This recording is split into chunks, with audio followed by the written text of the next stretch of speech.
Varicose veins కి సరైన చికిత్స కోసం సంప్రదించండి ఎవిస్ హాస్పిటల్. నమస్కారం. కార్తీక పురాణం 19వ అధ్యాయం పారాయణలోకి వచ్చాం. 18వ అధ్యాయంలో ధనలోభి దీపస్తంభ రూపంలో నుంచి మానవ రూపంలోకి మారిన తర్వాత అక్కడున్న ఋషుల చేత ఈ కర్మానుష్ఠానము దాని ఫలితాన్ని గురించి తెలుసుకుంటున్నాడు.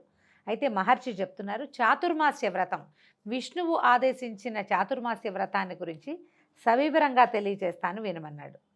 శ్రీ లక్ష్మీనారాయణుల దగ్గరికి దేవర్షి అయిన నారదుడు ఒకనాడు వైకుంఠానికి వచ్చాడట. వినయ విధేయతలతోనూ భక్తి ప్రపత్తులతో ముకుళిత హస్తాలతోనూ నమస్కరించి నిలబడ్డాడు. శ్రీహరి చిరునవ్వులు చిందిస్తూ నారదా క్షేమమా అని ప్రశ్నించాడు. ముల్లోకాలు ఎలా ఉన్నాయి ఏమిటి అని కుశల ప్రశ్నలు వేశాడు. అయితే మునులు ఇంకా అడుగుతున్నారన్నమాట. మునులు జనులు మంచి పనులు చేస్తూ సత్ప్రవర్తనతో అలరారుతున్నారా అని ప్రశ్నించాడు. దానికి నారద మహర్షి ఏం చెప్తున్నాడు, ఓ ముకుంద, లక్ష్మీ వల్లభ, లోక సంరక్షక, నీకు తెలియని విషయాలు ఏముంటాయి చెప్పు. అయినా నువ్వు అడుగుతున్నావు కనుక విన్నవించుకుంటాను. లోకంలో మానవులంతా ఎవరి పనులను బట్టి వాళ్ళు తిరుగుతున్నారు. అంటే ఎవడి హడావిడిలో వాళ్ళు ఉన్నారు. చేయవలసిన పనుల పట్ల శ్రద్ధ లేకుండా ఉంది. పుణ్యవ్రతాలు చేసేవారు కూడా వాటిని నిర్విఘ్నంగా పరిసమాప్తి చేయలేకపోతున్నారు. ఇతరులను నిందించటము, అహంకారము మానవులలో పెచ్చు పెరిగిపోయింది. తర్వాత తినకూడని పదార్థాలైన మధువు, మాంసము తీసుకోకూడదు. వాటి పట్ల మోజు కలగటంతో హింసలు చేస్తున్నారు, చేయరాని దుష్కృత్యాలు చేస్తున్నారు. అటువంటి వారిని ఉద్ధరించి కాపాడవలసిన వాడవు నువ్వే కదా జగద్రక్షక అంటూ లోకరీతిని అంతటినీ వివరించి చెప్పాడు. ప్రతి యుగంలోనూ ఇలాగా తత్వాలు మారిపోవటం అనేది సహజంగా జరిగేదేనండి. మనం కూడా ఒక 100 ఏళ్ల క్రితం మన తత్వాలు వేరు. ఎవరైనా ఒక తాగుబోతూ, ఒక తిరుగుపోతూ, ఒక్కడు దుర్మార్గుడు, దుష్ప్రవర్తన కలిగిన వాళ్ళు చాలా తక్కువ ఉండేవారు సమాజంలో. క్రమంగా ఏమవుతుంది, కొంతకాలానికి సమాజం మారి మారి మారి మారి దుష్ప్రవర్తనే సరైందిగా, దుష్ప్రవర్తన లేకపోతే కుదరదనే ధోరణి వచ్చేస్తుంది. ఆ ధోరణి వచ్చిన ఒక సమయంలో నారదుడు వచ్చి విష్ణుమూర్తికి తెలియజేశాడనమాట. నారదుడు చెప్పిందంతా విన్న శ్రీ మహావిష్ణువు లోకాలను సంరక్షించడం కోసం, ధర్మాన్ని సముద్ధరణ కోసము లక్ష్మీ సహితుడై భూలోకానికి విచ్చేశాడు. పుణ్యక్షేత్రాలు, పుణ్యతీర్థాలు, మహర్షుల ఆశ్రమాలు తిరుగుతున్నాడు. అసలు రూపంలో కాకుండా వృద్ధ దంపతుల రూపంలో తిరుగుతున్న లక్ష్మీనారాయణలను కొందరు నిరసిస్తున్నారు. ఏంటి ముసలాళ్ళు ఎందుకు తిరుగుతారు, ఇంట్లో పడి ఉండొచ్చు కదా, ఒక చోట ఉండొచ్చు కదా, ఎందుకు వస్తారు, రోడ్ల మీద పడి ఎందుకు తిరుగుతారు, మీకు ఎందుకు పుణ్యక్షేత్రాలు, ఇలా మాట్లాడేవాళ్ళు కొంతమంది. అయితే మరికొందరు గౌరవించి ఆదరించి అతిథి సత్కారాలు చేస్తున్నారు. కొంతమంది ఏమంటారు, పెద్దవాళ్ళు ఇంత ఓపికగా వచ్చారని వాళ్ళని ఆదరించే వాళ్ళు కూడా కనిపిస్తున్నారు. అసలు వీళ్ళని పట్టించుకోకుండా వాళ్ళ పనులలో నీలమైపోయిన వాళ్ళు ఇంకా కొంతమంది. ఈ విధంగా ప్రజలు అనేక రకాలుగా తిరగటం చూసిన రమామాధవులు ఋష్యాశ్రమాలకు బయలుదేరారు. అలా ప్రయాణిస్తూ మహర్షులను సందర్శిస్తూ నైమిషారణ్యానికి చేరుకున్నారు. నైమిషారణ్యం మనం ఎప్పుడు చెప్పుకునేదే, మహాద్భుతమైనది. ఎందరో ఋషులు మునులు అక్కడ నివసిస్తూ ఉంటారు. నిత్యము ఏదో ఒక యాగంతో, ఏదో ఒక యజ్ఞంతో అలరారుతూ ఉంటుంది. ఆ ప్రాంతానికి చేరారట.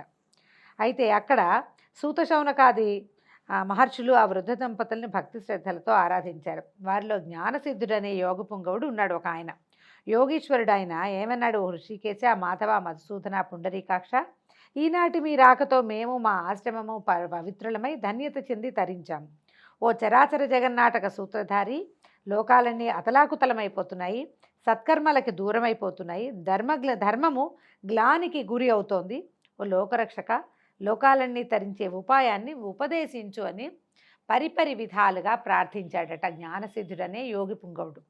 శ్రీమన్నారాయణుడు ఏమన్నాడంటే, జ్ఞానసిద్ధ, కోరుకోవలసిన కోరికనే కోరేవు. లోకాన్ని ఉద్ధరించాలనే ధ్యేయంతో నేను లక్ష్మితో కలిసి భూలోకానికి వచ్చాను. లోకశ్రేయసే ధ్యేయంగా పెట్టుకున్నందుకు గాను నేను నీకు 2 వరాలు ఇస్తాను, కోరుకోమని అన్నాడట శ్రీహరి. అంటే జ్ఞానసిద్ధుడు, దేవాధిదేవ, ప్రాపంచిక వ్యామోహాలకు అతీతంగా తిరగలేకపోతున్నాము కనుక నీయందే మనసు లగ్నమై ఉండేటట్టుగా అనుగ్రహించమని మొదటి వరాన్ని కోరుకున్నాడు. అంటే ప్రపంచం మనని పరిపరి విధాలుగా లాగేసుకుంటుంది. మనకి శ్రద్ధ, భక్తి, ఆసక్తి ఉన్నప్పటికీ మన చుట్టూతా ఉన్న సమాజం వల్ల మనం ఎంతో కొంత అందులోంచి బయటకు వచ్చేస్తాం, ఉండలేకపోతాం పట్టుకుని. చేయగలిగిన వాడు, ఏదైనా విధానంగా పద్ధతిగా చేయదలుచుకున్నవాడు తన ధర్మాన్ని విడిచిపెట్టకూడదని భావించేవాడికి ఇంట్లోంచే వ్యతిరేకత వస్తుంది. ఇల్లు, సమాజము అతన్ని చేయనివ్వదు. కొంతకాలం అంటే ఈ ధర్మగ్లాని అనేది ప్రతి యుగంలోనూ కనపడుతుంది, ఆ యుగంలో బాగా కనిపిస్తుంది అన్నమాట. అయితే దాన్ని అనుగ్రహిస్తానని చెప్పాడు పరంధాముడు. రెండో వరం కోరుకోమన్నాడు. దురాచారాలు, పాపకర్మలు, స్వార్థ చింతనలు ప్రజలలో బాగా పెరిగిపోయాయి కనుక అవి తొలగిపోయి ప్రజలు ధర్మచింతనలే ప్రవర్తించడానికి అనుకూలత కలిగించగలిగినటువంటి వ్రతాన్ని దేనైనా ఉపదేశించమని ఈయన జ్ఞానసిద్ధుడు కోరుకున్నాడన్న. ఈ కోరిక విన్నటువంటి లోకరక్షకుడు, నీ కోరికని సిద్ధింపజేయగలిగే ఒక వ్రతాన్ని అనుగ్రహిస్తాను.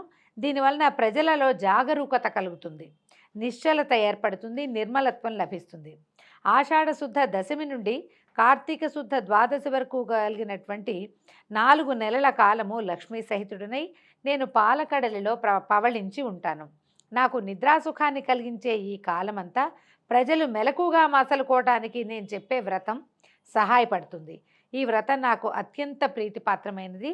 నియమనిష్టలను పాటిస్తూ ఈ 4 నెలలు చేసే వ్రతాన్ని చాతుర్మాస్య వ్రతం అంటారు. ఈ వ్రతాన్ని ఆచరించడం వల్ల జనుల పాపాలు నశించి తరిస్తారు. జరాభారం అంటే ముసలితనపు బాధలు, ఆరోగ్య భంగము, అనారోగ్యాలు, జన్మల వలన అంటే పదే పదే పుట్టడం వల్ల కలిగేటువంటి బాధలు ఏవీ ఉండవు. పుణ్యప్రదాయకమైన ఈ వ్రతదీక్ష చేపట్టిన వాళ్ళు ఆషాఢ శుద్ధ దశమి నుండి తర్వాత నెలలోనే శ్రావణ శుద్ధ దశమి వరకు శాకము చెప్దాం దాని సంగతి. ఆ తర్వాత శ్రావణ శుద్ధ దశమి నుండి భాద్రపద శుద్ధ దశమి వరకు పెరుగు, భాద్రపద శుద్ధ దశమి నుండి ఆశ్వీజ శుద్ధ దశమి వరకు పాలు, ఆశ్వీజ శుద్ధ దశమి నుండి కార్తీక శుద్ధ దశమి వరకు పప్పు దినుసుల్ని వదిలిపెట్టాలి. 4 నియమాలు చెప్తున్నారండి. తొలి నెలలో అంటే ఆషాఢం నుంచి శ్రావణం దాకా శాకం అంటే కూరలు మానేయాలి. కూరగాయలు లేవు, ఓన్లీ పప్పు, కూరలు తినకూడదు అని. అంటే కార్తీక పురాణాన్ని బట్టి ఇట్లా చెప్తున్నారండి. ఈ కాలంలో మళ్ళీ ఏవో కొంచెం మన గురువు ఉపదేశిస్తారు, ఇవి తినండి ఇవి తినకూడదు అని. మనం గురూపదేశాన్ని బట్టి ప్రవర్తించవచ్చు. పురాణంలో చెప్పింది అయితే ఇది శాకము. తర్వాత ఏమో శ్రావణం నుంచి భాద్రపదం దాకా పెరుగు తినకూడదు. తర్వాత భాద్రపదం నుంచి ఆశ్వీజం వరకు పాలు మానేసేయాలి. అంటే పాల ప్రోడక్ట్లు అని చెప్పట్లేదండి, క్షీరమే వ్యర్థం అని చెప్తున్నారు. తర్వాత ఆశ్వీజ శుద్ధం నుంచి ఆశ్వీజ మాసం నుంచి కార్తీకం వరకు పప్పులన్నీ వదిలిపెట్టేసాలి. కందిపప్పు, పెసరపప్పు, మినపప్పు, శనగపప్పు, పల్లీలు వీటిని మానేసేయాలి. పప్పు ధాన్యాలను మాత్రం మానేసేయాలట. క్రమంగా నేను చెప్పిన వాటిల్లో ఒక్కొక్కటిగా వదిలిపెడుతూ పరిమితమైన ఆహారాన్ని తీసుకుంటూ పూజా పునస్కారాలతో ఈ 4 నెలల కాలము భక్తి తత్పరులై నన్ను సేవిస్తూ ఉండాలి. ఈ విధంగా నన్ను సేవించే వారికి నేను ముక్తిని ప్రసాదిస్తాను. ఇట్లా అంటే చాతుర్మాస్య వ్రతాన్ని ఆచరిస్తే విష్ణువుకి అత్యంత ప్రీతిపాత్రమైన ఈ 4 నెలలు ఆయన నిద్రాకాలంలో ఉన్నప్పుడు మనం ఆయననే సేవిస్తూ ఆయన చెప్పినటువంటి విధానాన్ని పాటిస్తూ ఈ వ్రతాన్ని చేస్తే విష్ణువుకి ప్రీతిపాత్రమైన వ్రతం చేయటం వల్ల తర్వాత కాలంలో మనకి అనారోగ్యాలు రావని, బాగుంటామని. మీరు చూడండి, ఏదైనా ఒక వస్తువు తినకూడదు అంటే అదే ఎక్కువ తినాల్సి వచ్చి మనం వెంబడపడుతూ ఉంటుంది. బుద్ధికి సంయమనం కావాలి. నేను చాతుర్మాస్యంలో ఉన్నా ఇది నేను తిన్ను అని చెప్పగలగాలి. నేను తిన్నాను చెప్పాలి, తినకుండా ఉండాలి. ఈ రకంగా నియమ పాలన వల్ల ఏమవుతుంది, జీవితానికి క్రమశిక్షణ, ఒక పద్ధతి, తీరు, తెన్ను వస్తాయి. ఓ 4 రోజులు అవి తినకపోవటం వల్ల ఒంటికి కొంత ఆరోగ్యం కూడా చేకూరుతుంది. ఇది పురాతన కాలంలో చెప్పబడింది, ఇప్పటికీ ఇది ఆచరించే వాళ్ళు ఉన్నారు. దీంతో పాటుగా అంటే ఇదివరకు సన్యాసులు మాత్రమే, ఇప్పుడు ఒక కాలంలో పాటు అందరూ గృహస్థులు కూడా చేసేవాళ్ళు.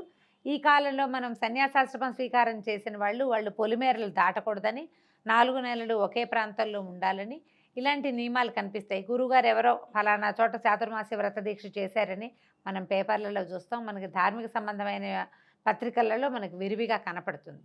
గృహస్థులు కూడా రేర్గా కొంతమంది పాటిస్తూనే ఉంటారు. ఇళ్లలో ఉన్న పద్ధతుల్ని వదిలిపెట్టకుండా చాతుర్మాస్యాన్ని చేయటం. ఇందులో ఏంటంటే ఏకభుక్తము, భూశయనము, బ్రహ్మచర్యము ఇలాంటి నియమాలు ఖచ్చితంగా పాటిస్తారు.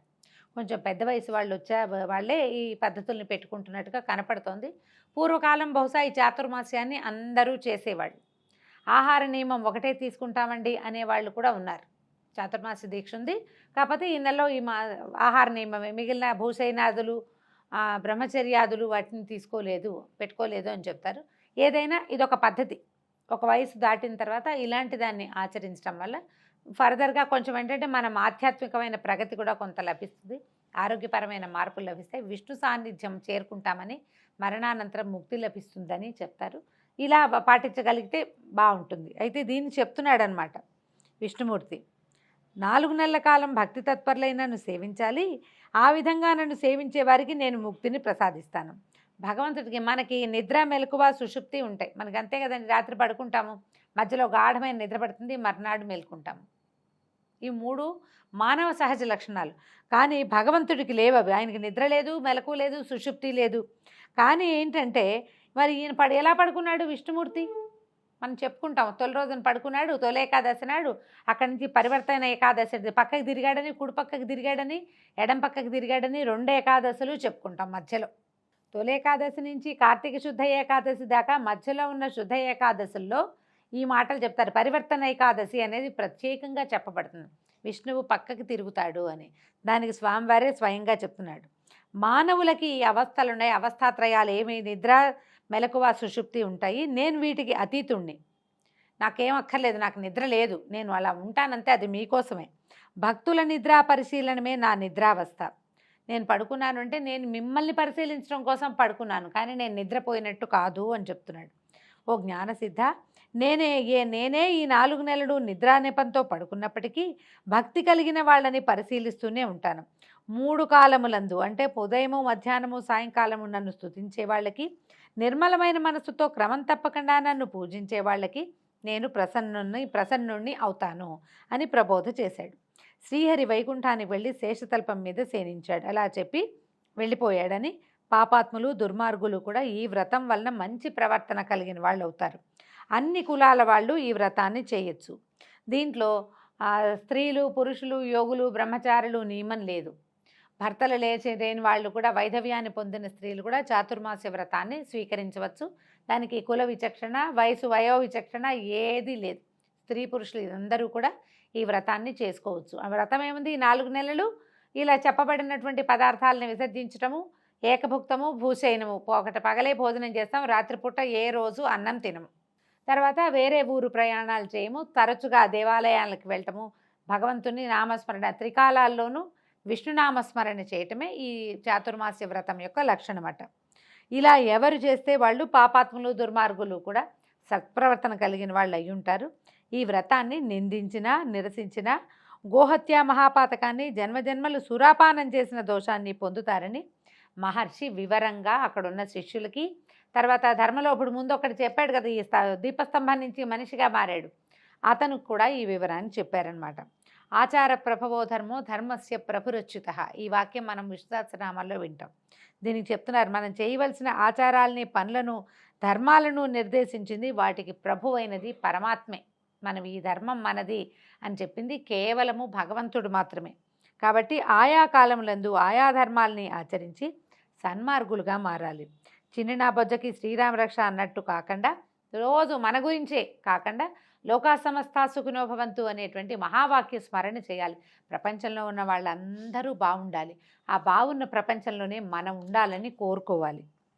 జ్ఞానసిద్ధుడిలాగా ఇప్పుడు జ్ఞానసిద్ధుడు కోరుకున్నాడు, లోకం అంతా బాగుండేటట్టుగా ఒక వరాన్ని ఇవ్వు, ఎప్పుడు మేము భగవంతుణ్ణే తలుచుకుంటూ ఉండేటట్టు ఒక ప్రత్యేకమైన వ్రతాన్ని గురించి చెప్పు అని ఆయన లోకుల కోసమే అడిగాడు. నీకు 2 వరాలు ఇస్తానని భగవంతుడు చెప్తే అవి లోకోపకారం కోసం ఇచ్చేశాడు. కాబట్టి జ్ఞానసిద్ధుడిలాగా జీవించాలి ప్రతి వాళ్ళు. అలాంటి వాడు భగవంతుడి దర్శనము, ఆయన యొక్క అనుగ్రహాన్ని పొందొచ్చు అని గ్రహించాలి. దీంతో 19వ రోజు పారాయణ పూర్తయింది. రేపు మళ్ళీ 20వ రోజు ఉదయం సరికొత్త అధ్యాయ పారాయణతోటి కలుసుకుందాం. నమస్కారం.